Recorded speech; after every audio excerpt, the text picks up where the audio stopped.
Fortalece a fé, conhecer a Jesus, que nos fala através da palavra de Deus.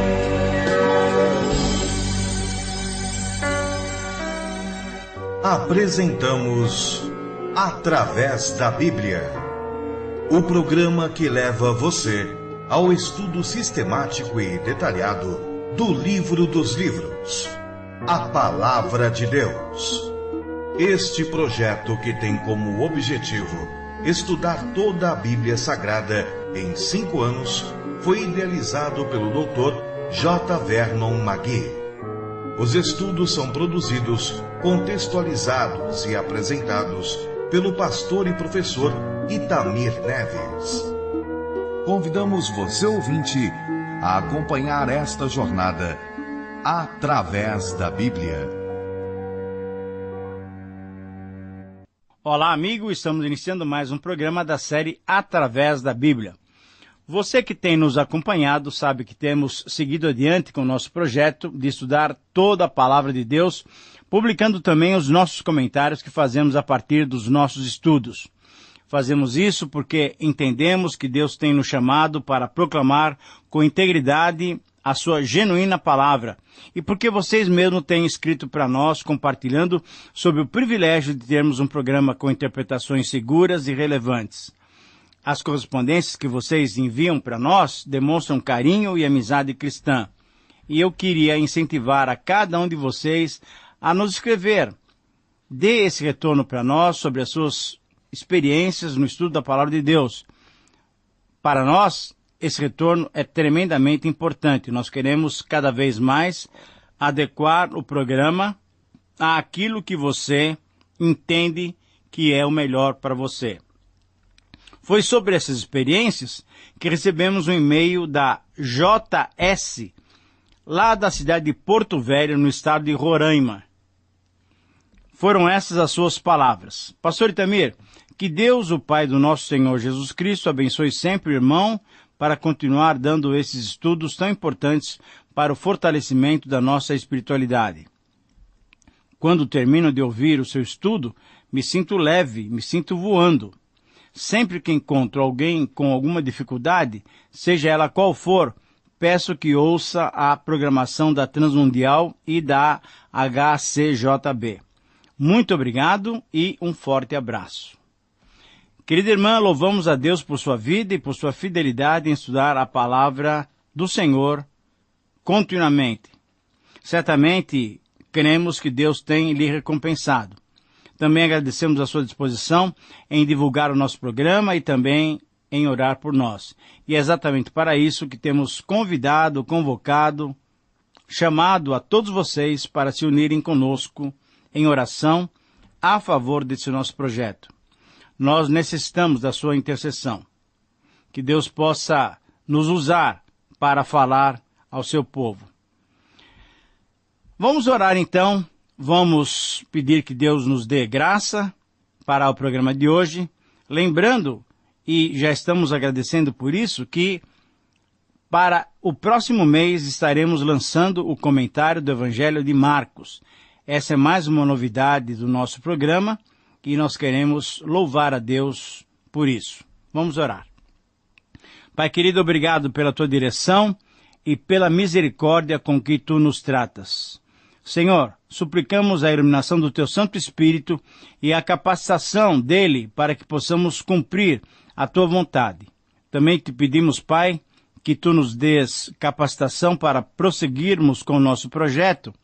E te louvamos porque dentro em breve teremos já mais um comentário, o comentário de Marcos, que o Senhor possa utilizá-lo para a tua honra e para a tua glória. Fale conosco, Pai, através do programa de hoje. Queremos e necessitamos ouvir a tua voz.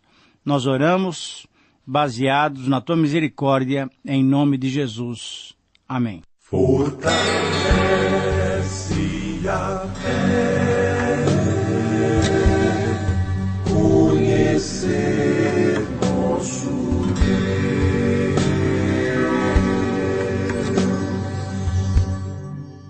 Querido amigo, hoje vamos estudar o segundo capítulo do livro de Eclesiastes. Vamos estudar todos os seus 26 versículos. E nesses versos, o autor continua demonstrando a frustração do homem sem Deus. Para ele, a vida não tem sentido nem significado. Para o homem natural, é frustrante não achar sentido na vida. Ele empreende todos os meios, todas as maneiras, e ele procura, por todos os métodos, o verdadeiro significado da existência do homem e não obtém um resultado satisfatório. Após verificar e comparar todas as possibilidades, ele se vê completamente frustrado e vazio. Por constatar que a vida é só vaidade, o título então que podemos dar a esse capítulo é o seguinte: A frustrada busca pela satisfação. A frustrada busca pela satisfação. Nesse capítulo, encontramos 3 divisões bem naturais. O pregador nos apresenta a sua busca nas realizações, a sua busca na conquista da intelectualidade e a sua busca no trabalho. Tudo isso tentando buscar o sentido da vida. Em todas essas buscas, tentando buscar a satisfação. E conforme nós verificaremos no versículo 11, o autor claramente nos diz o seguinte: Considerei todas as obras que fizeram as minhas mãos, como também o trabalho que eu, com fadigas, havia feito. E eis que tudo era vaidade e correr atrás do vento, e nenhum proveito havia debaixo do sol. Capítulo 2, versículo 11. Por isso, então, querido amigo, ele achava a vida vazia, achava a vida sem significado. Ele diz que todo o seu empenho para entender a vida como é, ele se empenhou e ele só ficou caçando o vento, procurando o vento, correndo atrás do vento. Na verdade, nunca se consegue pegar o vento. Então, estaremos constantemente frustrados se procurarmos ganhar algo na vida que não está nela. Quando reconhecemos que a vida é vazia, somos libertados para buscar o seu verdadeiro significado fora dessa existência temporal, fora dessa dimensão de vida. E então nós vamos encontrar o significado e o propósito verdadeiro quando lançarmos os nossos olhos bem mais adiante do que essa mera existência humana. Mas nesse capítulo o autor ainda não percebia isso. Na verdade, por todo o livro do Eclesiastes, o autor não consegue ver isso. Só lá no finalzinho, no capítulo 11 e 12, nós vamos perceber uma mudança.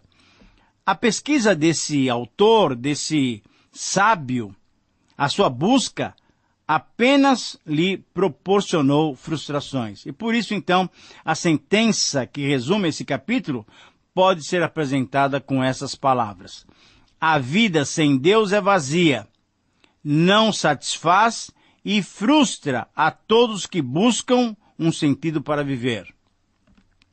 Eu repito, essa é a síntese do capítulo 2 de Eclesiastes. A vida sem Deus é vazia, não satisfaz e frustra a todos que buscam um sentido para viver. Nesse capítulo temos 3 considerações sobre a frustrada busca pela satisfação. Em primeiro lugar, consideramos as realizações que não satisfazem, versículos 1 a 11.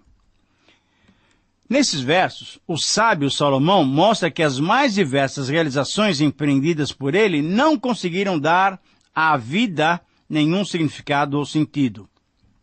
Agora, pense bem, sendo que Salomão foi o rei mais sábio e rico que Israel teve, é importante percebermos que não lhe faltou nada para experimentar.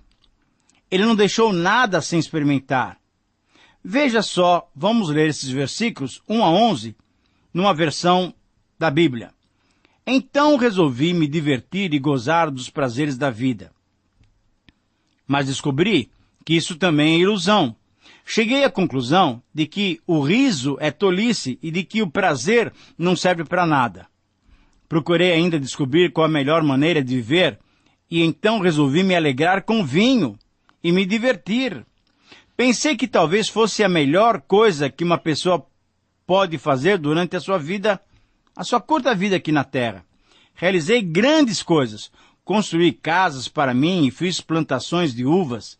Plantei jardins e pomares com todos os tipos de árvores frutíferas. Também construí açudes para regar as plantações.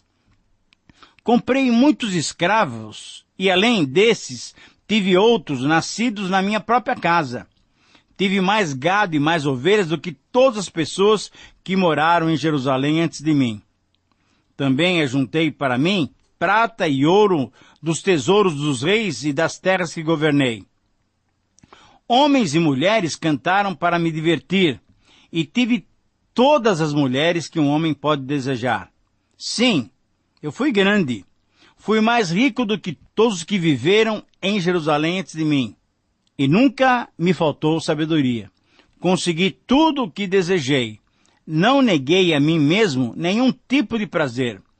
Eu me sentia feliz com o meu trabalho, e essa era a minha recompensa. Mas quando pensei em todas as coisas que havia feito e no trabalho que tinha tido para conseguir fazê-las, compreendi que tudo aquilo era ilusão, não tinha nenhum proveito. Era como se eu estivesse correndo atrás do vento. Querido amigo, nesses versos, e especificamente nos versos 3 a 9, nós encontramos minuciosamente descritas algumas realizações que Salomão experimentou na sua busca por satisfação, por sentido da vida. Conforme lemos em 1 Reis, capítulos 4 a 11, o reinado de Salomão foi esplendoroso, foi único. Ele procurou sentido na vida. Agora, se você quiser anotar, anote aí. Ele procurou sentido na vida, na alegria, versículo 2, na bebida, porém sem deixar-se dominar pelo álcool, versículo 3. Na vida de loucura, isso é, numa vida irresponsável, versículo 3. Ele procurou sentido na vida, na edificação de casas, versículo 4. Na plantação de vinhas, versículo 4. Na plantação de jardins e pomares com árvores frutíferas de todas as espécies, versículo 5. Ele procurou sentido na vida, na construção de açudes, na aquisição de servos e servas, versículos 6 e 7. Na compra de gado, aumentando a cada dia o seu grande rebanho, versículo 7. Ele procurou sentido na vida, no acúmulo de riquezas como ouro, prata e tesouros, versículo 8. Na conquista de províncias, versículo 8. Na contratação de cantores e cantoras, versículo 8. Na posse de inúmeras mulheres, versículo 14, na posse de inúmeras mulheres, versículo 8, na conquista de engrandecimento, versículo 9, e em 15º lugar, ele procurou satisfação, sentido da vida, na superação dos seus antepassados, versículo 9. Na verdade, o que Salomão está dizendo é que ele procurou satisfação e sentido da vida em todas essas conquistas e realizações, sem perder a sua sabedoria. Ele se manteve sempre sábio, conhecedor da verdade, mas tudo foi em vão. Na verdade, nos versos 10 e 11, Salomão fez um resumo de todas essas atividades. Provavelmente, enquanto ele esteve envolvido com seus projetos de construção, aquisição, contratação, ele se distraiu com seus afazeres durante um determinado tempo. Porém, quando ele olhou para trás, depois de ter avaliado todas as suas atividades, depois de ter avaliado todas as suas conquistas, ele constatou que tudo era ilusório, tudo era passageiro e não dava sentido à vida. É verdade. Depois dessa análise detalhada, qual foi a conclusão dele? Eu leio para você o versículo 11.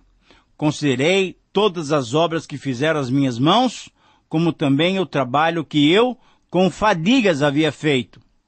E eis que tudo era vaidade e correr atrás do vento, e nenhum proveito havia debaixo do sol. Não havia satisfação em nenhuma dessas buscas, só havia frustração. E é assim, querido amigo, a vida de um homem sem Deus. Em segundo lugar, consideremos que a intelectualidade não satisfaz. Versículos 12 a 17. E eu quero ler esses versos também para você. Então eu comecei a pensar no que é ser sábio e no que é ser tolo ou sem juízo. Por exemplo, será que um rei pode fazer alguma coisa que seja nova? Não. Só pode fazer o que fizeram os reis que reinaram antes dele.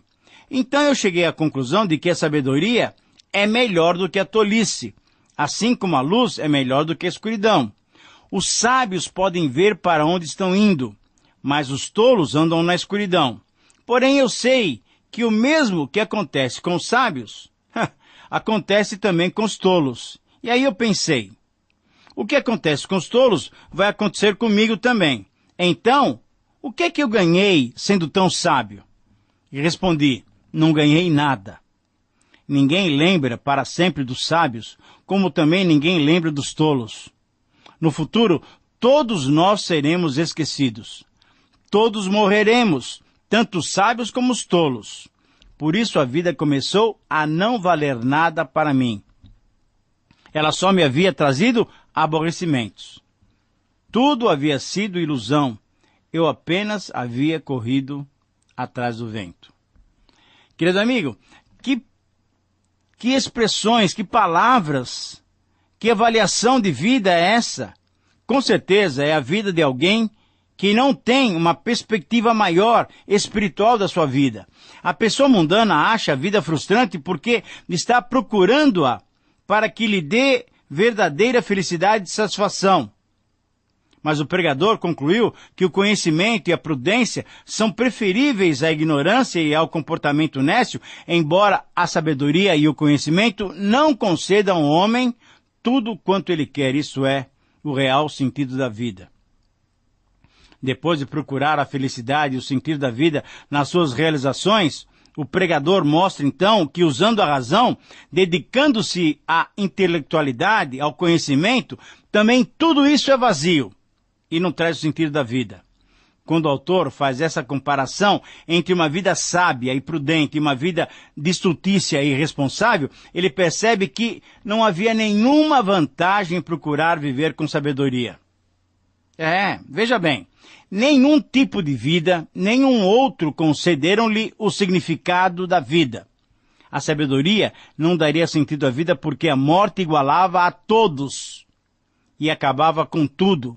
E logo depois da morte, tanto os sábios como os tolos, os dois seriam esquecidos rapidamente. Somente o cristão, querido amigo, pode gozar realmente a vida porque não está tentando fazer com que ela lhe dê algo que seja inerente, incapaz de dar. Sabe por quê? Porque o sentimento de realização de um cristão vem através do seu serviço a Deus.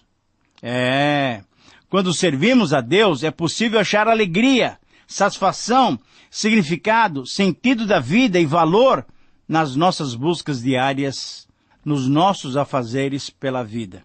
Por isso, em terceiro lugar, consideramos que o trabalho também não satisfaz. Versículos 18 a 26. Finalmente chegamos ao terceiro e último parágrafo desse capítulo, e eu gostaria também de fazer a leitura desse texto para você. Versículo 18. Tudo que eu tinha e que havia conseguido com o meu trabalho não valia nada para mim. Sabia que teria que deixar tudo para o rei que ficasse no meu lugar. E ele poderia ser um sábio como um tolo. Quem é que sabe? No entanto, ele seria o dono de todas as coisas que eu consegui com o meu trabalho e ficaria com tudo o que a minha sabedoria me deu nesse mundo. Tudo é ilusão. Então eu me arrependi de ter trabalhado tanto e fiquei desesperado por causa disso. A gente trabalha com toda a sabedoria, conhecimento, inteligência para conseguir alguma coisa. E depois tem que deixar tudo para alguém que não fez nada para merecer aquilo. Isso também é ilusão e não está certo. Nós trabalhamos e nos preocupamos com a vida toda. E o que é que ganhamos com isso? O que é que você ganha com isso? Tudo que fazemos na vida não traz nada, a não ser preocupações e desgostos. Não podemos descansar nem de noite, é tudo ilusão. A melhor coisa que alguém pode fazer é comer e beber e se divertir com o dinheiro que ganhou. No entanto, compreendi que mesmo essas coisas vêm de Deus. Sem Deus, como teríamos o que comer ou Com que nos divertir? É Ele que dá sabedoria, conhecimento e felicidade às pessoas de quem Ele gosta. Mas Deus faz com que os maus trabalhem, economizem e ajuntem a fim de que a riqueza deles seja dada às pessoas que Ele gosta mais, que levam Deus a sério. Tudo então é ilusão. É tudo como correr atrás do vento. Querido amigo, os nossos corações são levados a abandonar a ambição de grandes coisas, pois o mundo é um vale de lágrimas, mesmo para os que possuem muito. Na verdade, o que o pregador está falando nesses versos é que todo esforço que fazemos em trabalhar duro e penosamente para conseguirmos adquirir aquilo que se nos oferece, não vale a pena. Não vale a pena se pensarmos apenas nessa vida aqui. Trabalhamos, nos esforçamos para adquirir bens e tudo ficará para quem? Para os outros. Dessa vida, nós não vamos levar nada. Tudo ficará para outros, para parentes ou não. Pessoas que não se esforçaram e nem sabemos como vão administrar aquilo pelo qual, muitas vezes, nós entregamos a nossa própria vida, nos esforçando, trabalhando e trabalhando. Salomão refletiu a respeito do entusiasmo e da disposição com que ele havia iniciado o seu reinado. E tudo, depois de uma longa vida de liderança sobre Israel, tudo tinha um gosto de esquisito, tinha um gosto de cinza. Como ele disse no verso 17, diante dessa realidade, ele desprezou a própria vida. Não tinha sentido, não valia tanto esforço. De nada valia esse esforço. O problema de Salomão, pensando dessa maneira, e de todos os que pensam dessa maneira, isso é, que rejeitam Deus na sua vida, é que tudo aquilo que conseguem amealhar durante a dura jornada da vida, logo teria que ser deixado para uma outra pessoa. E a pergunta do versículo 19 é inquietante para tal tipo de pessoa. Quem pode dizer se ele será sábio ou tolo? Querido amigo, são questões seríssimas. Sim, para quem espera só por essa vida, essa é uma questão angustiante.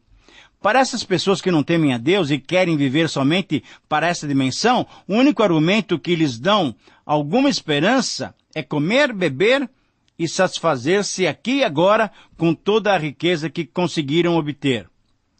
Divertir-se ao máximo, usufruir ao máximo aquilo que conseguiram ajuntar é a esperança de quem só tem essa perspectiva de vida.